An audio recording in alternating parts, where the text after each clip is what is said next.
Mr. Happy Living here, and I'm happy to be broadcasting from WITV7 in the beautiful Queen City, Charlotte, North Carolina, USA. Hey friends, will you take a moment right now and just imagine how great you'd feel living the unique and distinct life you were put on this planet to live, doing work you love, with people you love, in places you love, and all the while creating something of real value to others. That's what I call a life of significance. And I can tell you it makes for a very happy life. And so can my friend Gary Woods. We met way back in our college football playing days, and he's my guest star for today, and he's here to share his unique and distinct journey to his life of significance. Hey Gary, welcome to the show. Thanks, Matt. Glad to be here. Awesome. Just take a minute or so and tell us what you're doing these days to make your mark of significance on the world. Well, after 30 plus years of being an educator, I retired as a superintendent of schools here in California, public schools, and I decided to go into the energy business. So I'm currently working for ABM Industries, a wonderful company, a 100-year-old company with over 100,000 employees. And I work in the technological solutions division. We're looking at efficiency products, energy-related products, primarily for municipalities. Very good. All right, Gary, let's have some fun with mathematics. As an educator, I think you might enjoy this. So we can let our friends from all around the World Wide Web get to know you through our happy formula. So it's a simple equation, but it gets powerful results. Capacity plus purpose equals happy. So let's start with capacity. What are your practices for building your personal capacity to, whether it's physical, mental, spiritual, financial, emotional? In other words, Gary, what do you do on a regular basis to create all the capacity you need to take really good care of yourself and your loved ones and still have plenty left over to be a giver to others? Well, I think for me, it's the Kaizen approach. It's small incremental steps each and every day. I literally don't take a day off. I go 7 days a week. I walk 7 days a week. I meditate and think about things 7 days a week. I take stock of how I'm performing in small ways I can improve myself 7 days a week. I think that's really the secret for me. I can't necessarily go to the weight room anymore and lift weights for 2.5, 3 hours, but I can do it for 20 minutes, or I can swim 500 yards, which for me is 20 laps in a pool. So I try to accomplish things each and every day. Very good. So you mentioned exercise, meditation. What else? What are the other buckets that you try to make sure you're spending time in every single day? I think my family's important. Walking my dogs, again, 7 days a week. Never giving up, because if I do, I have 210-pound German Shepherds looking at me. They want me to walk them actually twice a day. So, paying attention to my family, trying not to be gone long periods of time, each day having meaningful conversations with one of my 4 children, or all 4 of them, simple text messages, communicating with my family that's not here in Southern California. So it's those simple daily tasks, looking at my finances, making sure I'm not overspending each day, keeping track of it on a daily basis. Very good. And the idea of kaizening your life, of these small incremental improvements adding up over time, how are you feeling that? Is it helping you to achieve results on a regular basis? Is it keeping your mind in a different place than if you weren't taking those little small steps all the time? Yeah, I again, you and I know, Matt, we used to spend, hours working out in the weight room. And I got frustrated because I tried to do that maybe 10 or so years ago, and I just wasn't having success. And I was getting tired and kind of broken down physically. So I just kind of backed off from that. And most people give up and don't do anything. Yeah. And I had to yeah, it's like all or nothing, and that's just kind of the way athletes are. But I had to reprogram my mind to understand that if I do small things each day, and if I do it 7 days a week, it really does add up. Yeah. The two things that strike me about that is one, we do change over time. And so we have to adapt to that change, and that might mean I remember when I went with through back surgery, went from being a runner really with my eyes finally set on maybe doing the Boston Marathon, and then my back goes out and I've basically never run again. And I could and when I was a runner, I would look at walking, that's not really an activity. So after my back surgery, and I'm in my mid 40s or so, I convinced myself that I'm not walking, I'm hiking. And that was more masculine for me. And then I accepted it. And it's been really a big help in my life because running's hard on your body. Right. So if you can adjust your work to your stage of life and the things you're trying to achieve, it really helps you to accept where you are at each stage. And I also think it's avoiding failure. As an athlete, you're programmed to win, Yeah. win, succeed, succeed, succeed. Yeah. And I had to reprogram what that meant to me so I wasn't in a position of failure each and every day. I'm winning every day by walking, 3,000 steps. I'm winning. Now, it's not a big physical feat, but it's a win. And I chalk it up as a win. It's a win. And the thing, folks, the thing about it is that little tiny shift changes everything. It changes you from being on this slow, upward, steady, beautiful, wonderful spiral of goodness to the slow, steady decline that gets to a point where it becomes too much to get back. And I think that's where a lot of people struggle. So it's like I like the idea of Kaizen and hold. So once you've got to a certain level, hold on to that level with everything you got, because if you let it slide, it's going to be much harder to fix. Yeah, no, and if I don't do something significant each day, I do feel it and I think about it and it bothers me emotionally. So it's part of my emotional, connectivity too, is making sure I'm successful, and I characterize what I'm doing as being successful each and every day. Yeah, very good. Okay, let's move on to purpose, the second element of the formula. And Gary, I've observed that big major life transformations or discovery of purpose often come through devastation. Addiction, abuse, disease, death, disaster. Something awful strips a life to its core and creates some big change on the other side. However, in my book, Turning Inspiration into Action, I share the transformational process that I've used to discover my purpose using inspiration. So how about you, Gary? Was there a specific moment or event or crisis or inspiration that revealed to you the purpose you were meant to live? Well, I think, when I technically retired, whatever that word means, I did. I mean, I literally, retired from being a public school employee in the state of California. I mean, that's the thing where you have to go in and sign documents and get formulas and all that kind of stuff. So it was an official action.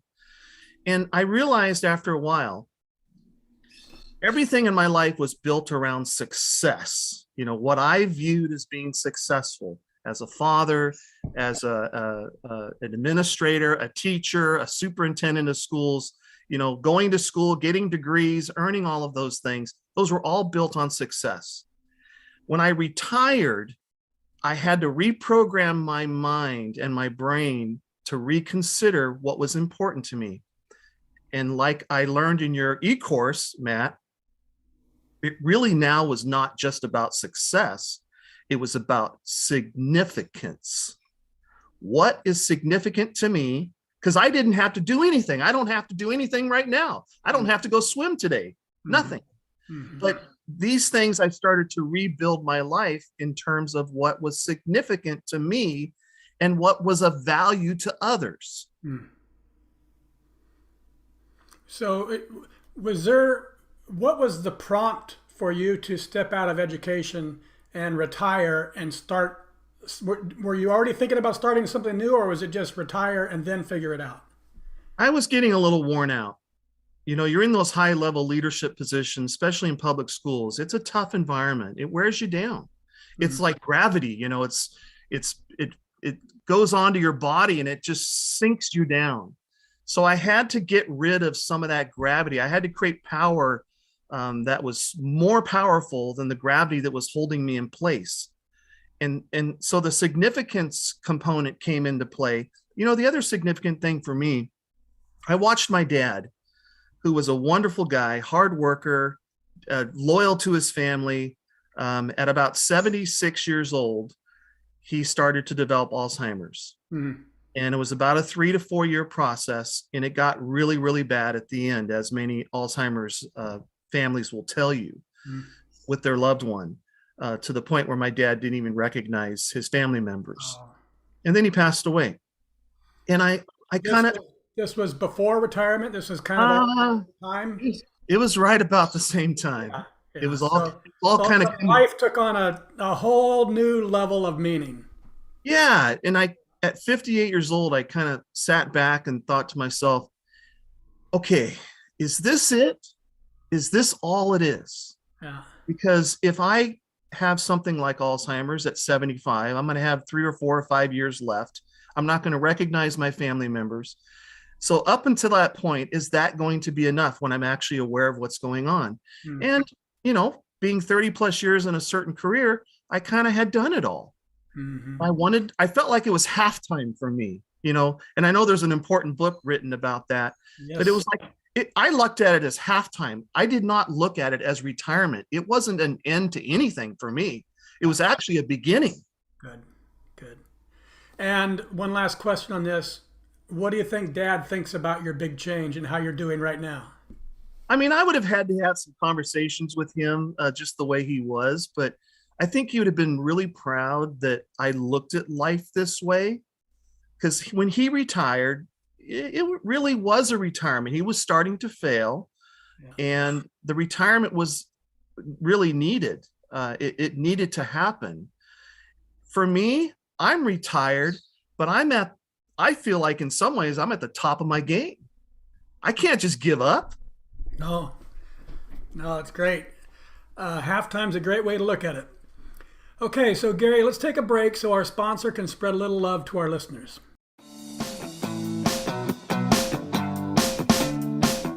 Mr. Happy Living here. I love good things made by good people. That's why I love Dry Farm wines. They've transformed my drinking experience with sugar-free, lower alcohol, lab-tested natural wine. It's only grown on small family farms with respect for nature and using regenerative agriculture. You can literally taste the difference. It's naturally delicious. And it's super important because the quality of the food we eat and the wine we drink makes up the quality of our life. Go to happyliving.com, select Partners in Happy, and get your first bottle of natural wine for 1 penny. Share the gift of natural wine and pour some love this holiday season.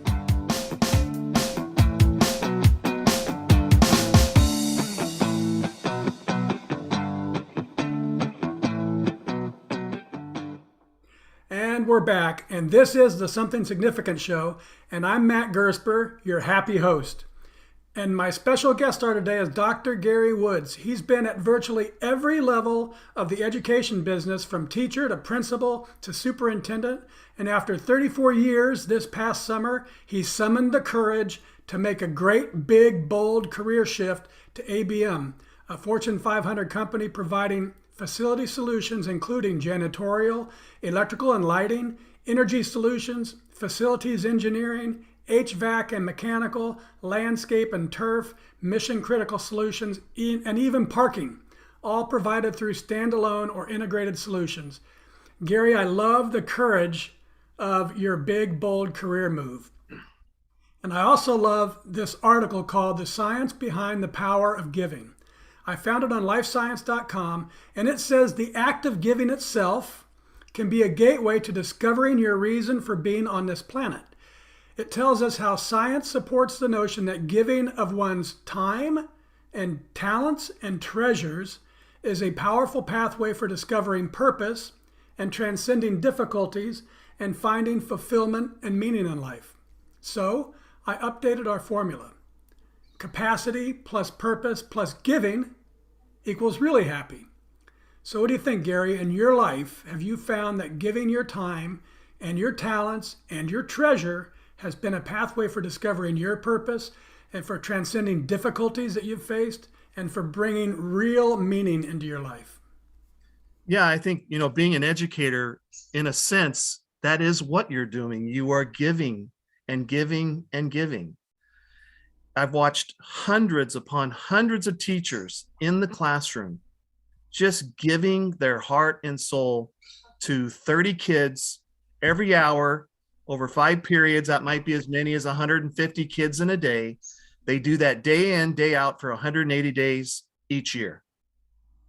So I've lived in an environment of giving. I almost don't know any other way to do it. I think that's expected for all of us. We really all should be givers and think of ourselves as givers. That would solve a lot of problems. That would solve a lot of problems. And the science agrees with us. And I agree too, in my experience. I just love the wonderful feeling that comes from that fourth element of significance, which we say is doing work that creates value to others, giving. I know from experience, the magic of life comes not from getting more, but from giving more. But Gary, there's more to it than that. It's not just the giving that's magical. What I've been exploring and learning and living too is it's when you're giving from living in your purpose, that's where you find the real magic. So tell us, Gary, how does it feel to be happily living your life and giving to others through the work you were put on this planet to do, and the people around you have taken notice? So Gary, my friend, I want you just to sit back for a moment, open your heart, and just listen to the impact that you're making on others by living and giving from the life you were meant to live. He's a pretty incredible guy for starters. He is a treasure. Gary Woods is one of the nicest people I've ever had the pleasure to know. His family is the center of his life. Oh, and also his dogs. If memory serves me well, he had a pet wolf back in the day. He's a loyal friend to many. Gary is one of the best athletes in Turlock High. Gary's the kind of teammate you need if you expect to win. My fondest memory of Gary is when he was the quarterback of Turlock High. I'd compare him to Joe Montana, the quarterback of the Niners. Gary was competent, balanced, and a fair team leader, never lost composure, just like Joe. Teen life isn't always easy, but Gary sailed through high school, inspiring his peers to stay positive, even when life throws him a curveball. Gary always endeavors to enlighten and expose others to new experiences, and he's always polite, always helpful, always kind-hearted, always positive and full of ideas, always encouraging others to do their best, and always doing his best too. One person said, "This city girl has always had a soft spot for her old friend, and I truly treasure the lifetime friendship and special bond we share." Others said he's funny, crazy, creative, generous, supportive. Gary is eternal sunshine with an easy smile. He's outspoken, thoughtful, well-mannered, a mold breaker, a competitor, an avid learner. He has a great sense of humor and a get-it-done attitude. He's a joy to be around, a seeker of his own path, a caring heart, a true professional, the ultimate educator, a leader with a clear focus of excellence for his students. Gary truly cares about people, and he's always had a heart for education. Gary Woods is quite simply the most effective superintendent I've ever had the pleasure to work with. He's happy to be in or out of the limelight. He's in his element when he's plopping people down in unfamiliar surroundings and then challenging them to open their eyes to new and different ways of life. Gary was my absolute favorite teacher of all time. He always had a smile for all of us students, always a kind word, and somehow knew when I was having an off day and would take the time to ask me about it. He would always tell me that school was so much more important than having a high school boyfriend, and that one day I would realize that. And I certainly did end up realizing it, and never ever forgot his words, his advice, and his absolute caring nature. He wanted nothing but success for his students, and that always came across in his teaching and his overall personality. He loves to grapple in winemaking, kayaking, and other hobbies. Gary William Woods is my favorite nephew. Then in parentheses, she writes, just between you and me. His leadership skills are self-evident in everything he does, and I remain honored to count him among my friends. He carries a twinkle in his beautiful blue eyes. He finds such joy in life. Bottom line is, he's just a great guy. And finally, Gary Woods is one of the kindest, hardworking, thoughtful, empathetic, caring, personable, extremely engaging, and one of the finest human beings to roam the planet. Oh my goodness, Gary, how does all that love make you feel? Yeah, that's awfully nice, Matt. I rarely have ever heard much of that. And that's it. That's the magic. It makes this great, big, happy circle. And we don't realize how we touch people when we're touching them, good and bad. Giving your time and your talents and your treasures is this powerful pathway to discovering purpose. And giving from that place, from living in your purpose, brings this profound joy to your life and to the lives of those around you, too. Right. Giving leads to purpose, and giving from purpose leads to joy. So to more properly reflect the exponential power of the happy formula, I've got to tweak it just a little bit more, doctor, to capacity times purpose times giving equals happy to the third power, and that's really, truly, deeply happy. Does that sound about right to you, Gary? Yeah, I mean, you're right on, Matt. That formula is awesome. That was something that I looked at during this place that I would call void for my life, entering retirement and trying to figure out what I'm going to do for the second half. Thanks to those words and thanks to that direction, it kind of got me kick-started. That's awesome. Good stuff. Okay, let's wrap things up with a lightning round. I love the power of words and the capacity for great quotes to change lives. So I'm going to read a few of my favorites, and then you tell us what they mean to you. First thing that comes to mind, Gary, because it's called a lightning round. Got it. Okay, from my past. Once you get where you want to be, you're not there anymore. Yeah, you got to keep moving. I mean, I look forward. I do look back and I learn when I look back, but I don't spend a lot of time looking back. I usually do a 90-10 formula. I look ahead 90% of the time and I look back about 10% of the time. And I had to remind myself of that formula when I'm sitting in many school board meetings over the years. I bet. Okay, one from comedian Aries Spears. To sustain longevity, you have to evolve. I think you have to evolve, and I think it has to be genuine. You have to have a genuine spirit. When I watch great teachers, one of the first qualities they have is just a genuine concern for the kids that they're teaching. It's genuine. They can't fake it. It just comes from them. You can just tell it the minute you walk in the room. Yeah. This is from Leonardo da Vinci. While I thought I was learning how to live, I've been learning how to die. Wow. I mean, there is an end to life, at least here on Earth, but I also believe there is a life after. It's almost, the goal is almost to get there. That's the destination. So what I do on this earth today and tomorrow is certainly significant, but not as significant as what's going to happen to me when my physical body gives way. Leads us right into from 1 Corinthians chapter 10, verse 24. Let no one seek his own, but each one the other's well-being. I mean, for me, God's in charge. So often when I had discouraging times and things and I was looking back a little bit too much, for me, it was really about, hold on just a second.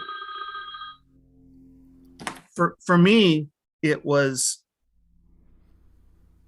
having faith and trust that the purpose of my life and what I'm doing right now today was already planned by somebody a lot greater than me. And it's my job to follow it, to be aware of it, and to make it, to have the confidence that I'm going in the right direction. Very good. One of my own. It's in the doing of things that are most important to you that you will find true happiness. Yeah, you only have a short amount of time here, so you shouldn't be wasting your energies on things that are really not significant. You should rid yourself of those things that aren't real significant. Identify those things that are important to you, that do fit into your priorities, and spend your time on those items. We get too caught up in doing all these things that really don't matter. Right. Right on. This is the show anchor from Goth. Whatever you can do or dream you can do, begin it. Boldness has genius, power, and magic in it. Begin it now. Yeah, I love the word bold. You have to be bold. People want to rip you down. They want to step on you and squash you a lot of the time. You got to be bold and stand firm and have your convictions and follow your genuine heart. If you're doing that, people see it from a million miles away. Yeah. They'll give you space to do things that they may not even agree with. And as a leader, that's it for me. You got to create space for yourself and those who are willing and able to follow you because they have confidence you're going in the right direction. And when you're living your life that way, people recognize it and take notice, like your family and friends and community around you have taken notice of you, my friend. Thank you, Matt. Now, folks, it's your turn to be a giver too. If you can hear my voice and you were inspired by today's show with Gary Woods, then please share some love with our wonderful broadcast team by giving what you can to WITV7. They're a 501c3 charity on a mission to educate, empower, and encourage. They do good works with your kindness. Gary, I love how you accept people as they are and how you love them and care deeply for them, regardless of their status in an organization or their station in life. And I admire your leadership style of staying in the background and pushing others to the front and center so they can get the credit they deserve. And I'm super happy that you've shared your eternal sunshine and easy smile and beautiful twinkling blue eyes on our show today. Will you please take a minute or two and share any parting remarks you'd like to leave with our audience? Well, Matt, you and I know that you developed an e-course, and I can't tell you enough how important that was to me at that given time after I had a phone conversation with you when I was kind of at that low point. But I think for those who are in that low point, you got to do the work. Mm-hmm. It's not going to change unless you get out there and look for things that can inspire you. And for me, your e-course was a great inspiration, and you should be congratulated for the messages that you're putting out into this world. Good job. Thank you very much, Gary. And I also want to thank WITV7 for hosting and promoting our show so we can keep interviewing inspiring guest stars just like Gary and reaching folks like you ready to create your own extraordinary lives. Most especially thank you, viewers and listeners. You'll find links to websites and social media and all things Gary Woods. Find him, friend him on LinkedIn. He's Dr. Gary Woods. On Facebook, it's Gary W. Woods. Find him and say hello. From me to you, dear friends, I love you and I want you to be really, truly, deeply happy too. So go to happyliving.com, take our happy quiz, because when you measure your happy, you'll focus attention on it. And focusing attention on it inspires change and learning and improvement, all to flow right into your life. Once you take the quiz, and it only takes a minute, then I hope you'll give some thought about what we can do together, you and me. Give some thought about what we can do together right now to improve the happy of your world, one person at a time. Till next time, I'm Matt Gersper. You are awesome, and this is the Something Significant Show. And we're out.